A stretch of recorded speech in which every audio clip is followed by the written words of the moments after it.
Bear picked up this ball in Madison the other day after I high-fived Khalil Iverson and told him to keep dunking. I saw that on Twitter, and I just, as we start the show, I just want to say goodbye to everyone. It's my last show since I had $1,000 on Leicester to win the Premier League championship, and they came through. So I'll be John Lester? Or? Yes, I'll be getting $5 million from the bookies. I'll believe that when I see it. Just a great bet on my part, and I'm excited about it. I really think you probably tried to bet on them, but you bet on John Lester. Probably did bet on John Lester. I couldn't find Leicester on the map if you pointed it out to me, I don't think. Leicester, Indiana. Leicester, is it in England? Yeah, they're in the English Leicester Premier City. League. So, you never know. There's Real Madrid plays in one of them leagues. Well, not that one. Oh, okay, all right. Well, way to go, Leicester. You got me $5 million. So. Well, I think just based on the fact that you thought Madrid was in the EPL, these people probably aren't going to believe your story here. Well, whatever. We will probably not talk Premier League since clearly neither of us are experts on that. But don't bring up the Premier League. We can touch on the draft, some high school stuff. We obviously are really in the swing of things here, and maybe you could even we got some night games coming. We do have Madison some night games coming. And touch on better. that. I heard your sports commentary about the Evans Pass, and I remember it well. We will talk about all that and more coming up on this episode of Extra Points.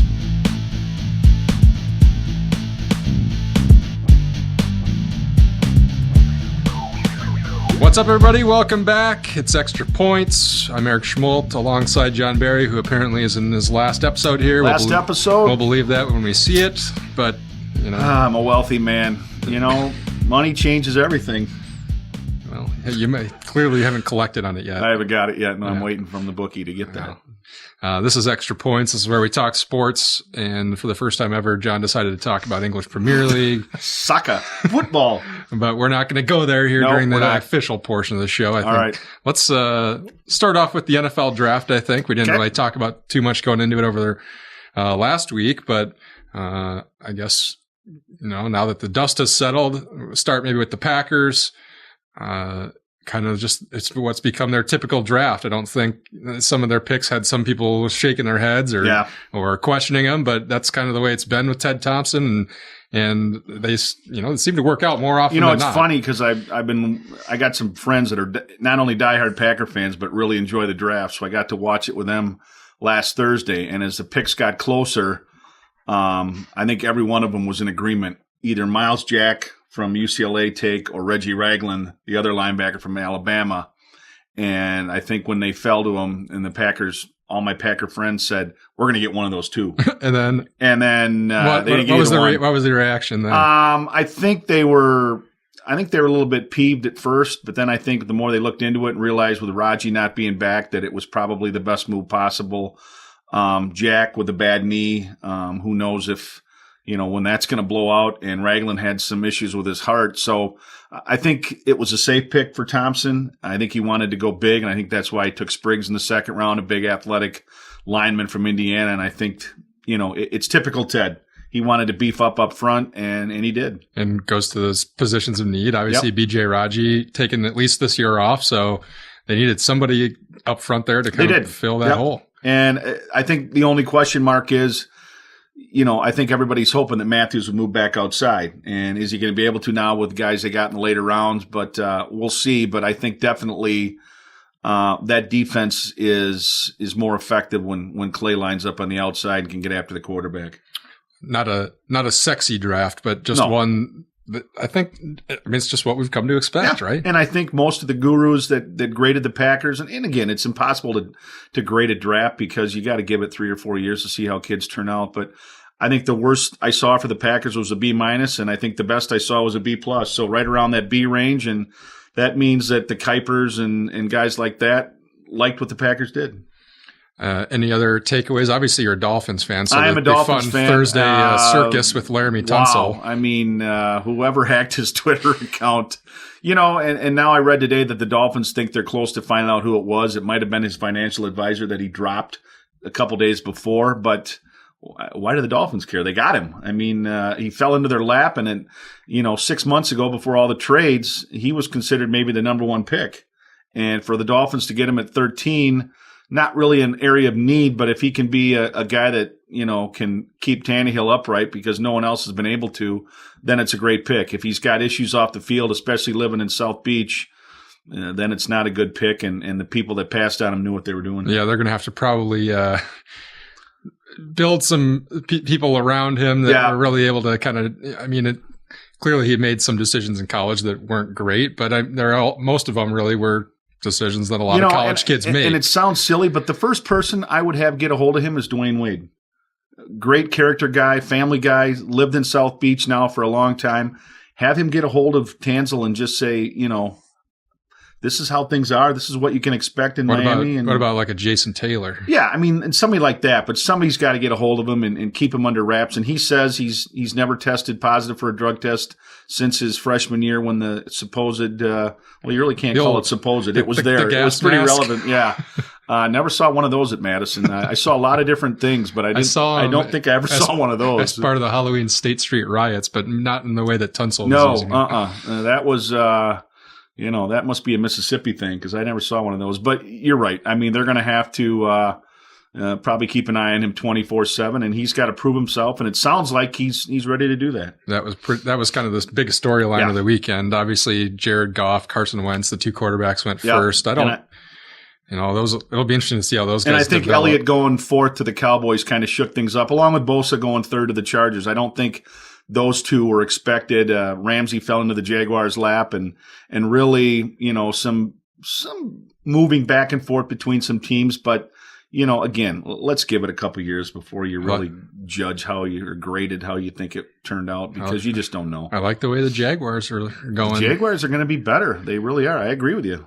Nobody else is cheering for him. That was like a year or two ago where half Blake the stadium Bortles was put sold, points on the board, and now they've added defense plus their number one pick from a year ago didn't play at all last year, and he's back, so that's almost like an extra, lottery pick for them. We shall see. We got some time. Yeah, there's plenty of time. Give us a couple years. Well, give us a couple of months before we really start looking at the NFL in depth. But got to talk some draft, right? We did. Yeah. What about on the high school scene? We got some big games this week. Huge. We're filming this on Tuesday, so it's going to, and by the time it'll probably come out on Wednesday, but there were some games Tuesday night here that we had our eye on. I'm about to head up after we get done shooting here to see Craig play at Verona in softball, and a game that really could kind of decide which way the Big Eight's going to swing, or could make it close, depending on if Craig wins, they get in the driver's seat, and if they lose, then it's going to be a little more muddled, but those are the two teams at the top right now. Well, and to be honest with you, I've known Coach Bayrider at Craig for a long time. Certainly seen them play hundreds of games over the years, but I really believe from top to bottom, this is the best team he's had. That was the first time I got a chance to see him play last Friday against crosstown rival Parker in just, dominating fashion. Jenna Brandt, perfect game. And really 1 through 9 in that lineup, they all swing the bat. And he's had some better players, certainly a Kerry Sheeby, Al Hughes. He's had kids Gene individually that are really, really good. But I think team-wise and balance-wise and what that lineup can do, that's as good as he's had because they all swing the bats. Like I say, it's going to come down to how do they fare against Westosha. Can they find some way to manufacture some runs off of Hernkar, Union Grove, and Wilmot over there too. But you know what? If they can come out of here with a Big 8 title, good for them. And there's a team that's going to be tough to get out of the tournament, and they're going to be a force. Parker going up to Middleton on Tuesday, and then the big Craig Parker game Thursday night. Baseball, yep. Yeah, in baseball. And that's just another couple of games that really could swing the race one way or the other. Middleton beat Craig last week to take the lead in the Big 8. So Parker was going up on Tuesday to try to pull things even closer at the top there. And obviously the big one Thursday night under the lights. And I think Parker, probably more than any other team in the area, has come the furthest from day one. And, their first game was against Middleton, did not play well, got beat pretty handily. And right now, I would say along with Beloit Turner, probably the hottest team we have. Parker's playing well, 7 in a row. And I just talked to Coach Brian Martin. They had a big loss. Carter Powers, their catcher, got a badly sprained or strained hamstring. So he's going to be out a couple weeks. which puts sophomore Cade Bowman behind the plate. Very capable, but big shoes to fill, and it takes out their number 4 hitter. And that means they'll be on their third catcher. And it's also, a guy that was giving them some minutes on the mound. So hurts the Vikings, but like I say, they've been playing well. Riley Grover pitching today, and then you'll see Hunter Van Zant, who I'm doing a prep spot feature on this week, will be pitching against the Cougars on Thursday night under the lights down at Riverside. Like you said, Parker hot, and now they really this will be a big test for him with these 2 back-to-back games. Back-to-back, And for Craig, a team that had been rolling all along, and they suffered 2 losses last week, and it's time to see, in the second loss, they played better. They just didn't get the runs they needed. Didn't get the breaks, right. And Saturday they won, and they were leading another game before it started raining. So it seems like they bounced back a little bit. But, to be tested again on Big 8 play this week. And it starts with Beloit tonight or on Tuesday when we're filming. But, you hate to say this, but sometimes a loss can serve as a wake-up call. And maybe for the Cougars, not that they got too big for their britches, but sometimes losing brings you back down to reality and makes you realize you got to work hard, you got to do the right things, and you got to make the most of your opportunities. And it sounds like in the Middleton loss, they didn't do that. And, you got to, it's kind of what coaches like to call gut check time. And Beloit's always been a good rival for Craig, and certainly Parker, with the way they're playing, is going to test the Cougars as well. Like you said, Turner kind of keeps rolling along. They dropped to number 3 after being number 2. Beat to Lodi, which obviously one of the best programs in the state. And Craig, they were down to 6 or 7, I think, in Division 1. I guess who else is on our radar? We talked about how Delvin Darien softball had some big games last week. Yep. Didn't quite get over the hump against Union Grove or Westosha, but kind of to be expected. D2 against the D1. As Hank Johnson said when I talked to him early last week, no matter what happened last week, all their goals in terms of state, sectional things, they were still there no matter how that was all going to shake out. And like I say, once you get to tournament, other than your seeding, which it's not going to affect the comments, I think everybody knows that they play in the best conference. They're dropping down, and they're not going to see Union Grove. They're not going to see Westosha, and they're going to see good teams, but not at that caliber. And it's only going to help them. And really, 2 or 3 or 4 losses come tournament time doesn't mean anything. Everybody's 0-0, and it's one game at a time. Still a couple of weeks away. We obviously talked about the Big 8 races here. Some of the other ones that we have our eye on, Jefferson and Whitewater go at home and home in baseball this week. They were the 2 top teams in the Rock Valley North. Yep. So it'll be interesting. Whitewater had been playing pretty well. They weren't great against Evansville last week when I watched them, but this is kind of where you get Jefferson, obviously a perennial state contender. Yep. So now you really get to see where you're at. And then in the Rock Valley North for softball, waiting on Evansville and McFarland. I think their home and home is still next week yet.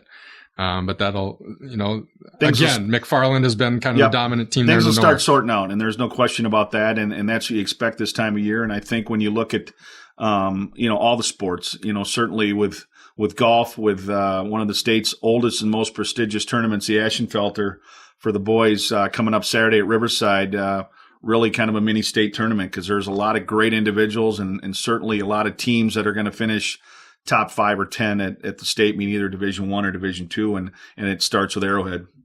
And you also got a chance to go kind of check out some of the area track teams or the city track teams in Milton last week down at the Cougar Relays. I guess just your overall impressions as we're sort of getting toward the end of conference season here. Well, Craig boys are fast. Pete Larson, senior, that's going to go play football out in South Dakota, I believe it is. Sounds right. South Dakota State, I want to say, is fast. I think he's got the top time in the state right now on the 100 at 10.85, and with Jose Ceballos and Deion Newsom, they got some kids that can run pretty strong in the distances with Peyton Bender and Nate Farrell and Joe Cooper. And then when you look on the other side of town, the Parker girls, it starts with their throwers. Julie Hartwig, freshman, is close to 40 feet in the shot put, and according to most people that have seen her, she's not really into where she's going to be come tournament time. She's just kind of learning how to throw right now. And if she's close to 40 feet without having all the technique down, that's pretty scary. And then Maddie Meglick is their other one that's having a good year. So there's a lot of talent on both boys and girls teams on both sides of town. And team wise, they're not going to dent anything in the Big Eight. They're not going to run for a title, but certainly a lot of good individuals that you hope are going to get to lacrosse and get a chance to compete for a medal and finish in the top 6 at state. They've spent this whole first month just trying to battle some of the elements a lot of times, wind and cold, and it starts to warm up here, and hopefully they get a chance to kind of see what they can do. Parker's battling injuries on the boys' side. DJ Vance, who was 6th at state last year in the 200, is maybe run 2 events, and when they can get everybody healthy, their 4x4 team is certainly going to be good enough to go to state. But right now for the Vikings and Coach Shue, it's just a matter of getting those kids healthy.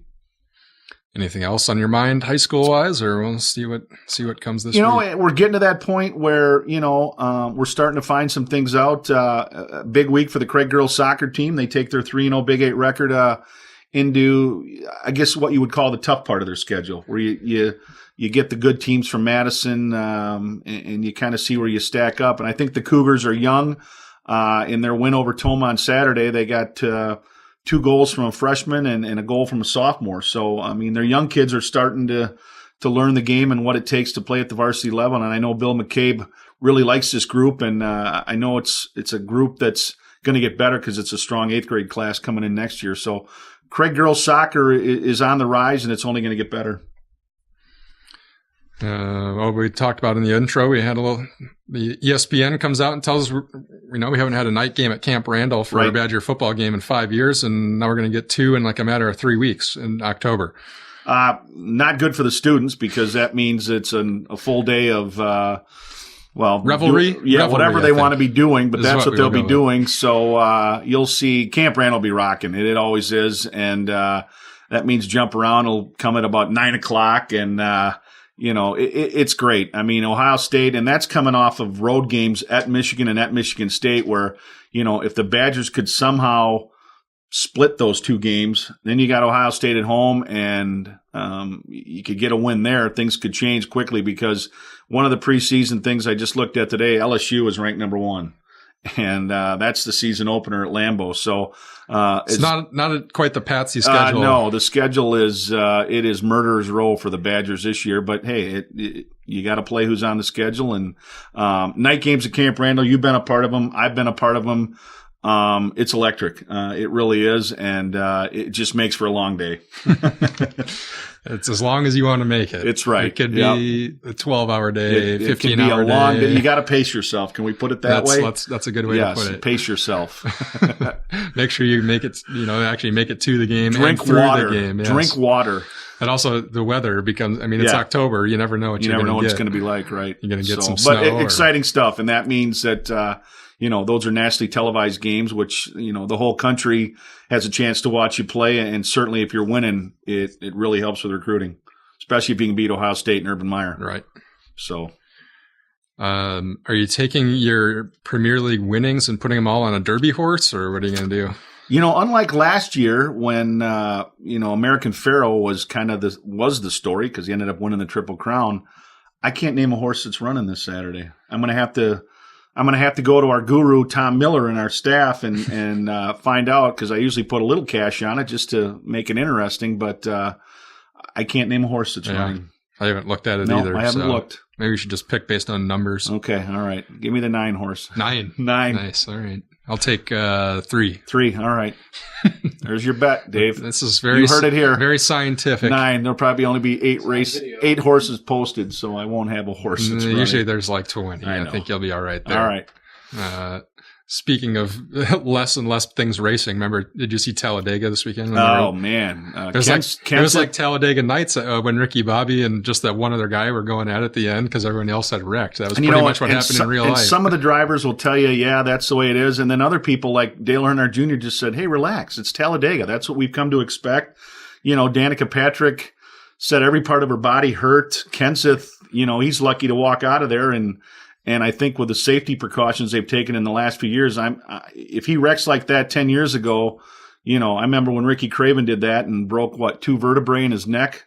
And, it just tells you how far they've come with the equipment and driver safety. And that's great. Obviously that's what it's about. But, man, that was a wreck fest. I mean, that was just, even Keselowski said, I was just fortunate to be out in front at the end because all I did was look in my rearview mirror and there were car parts flying everywhere when I looked. So you didn't really win. You just survived. Yeah, exactly. But hey, I mean, that's NASCAR. That's Talladega. That's how it's always been. And as little as I know about NASCAR, I do know that's what you know. Yeah, I know that Talladega is, you ride very close for almost 300 miles, 500 miles. And there's not much room for error. I just thought it was an Eric Church song. Okay. Talladega it is. He's 39 today.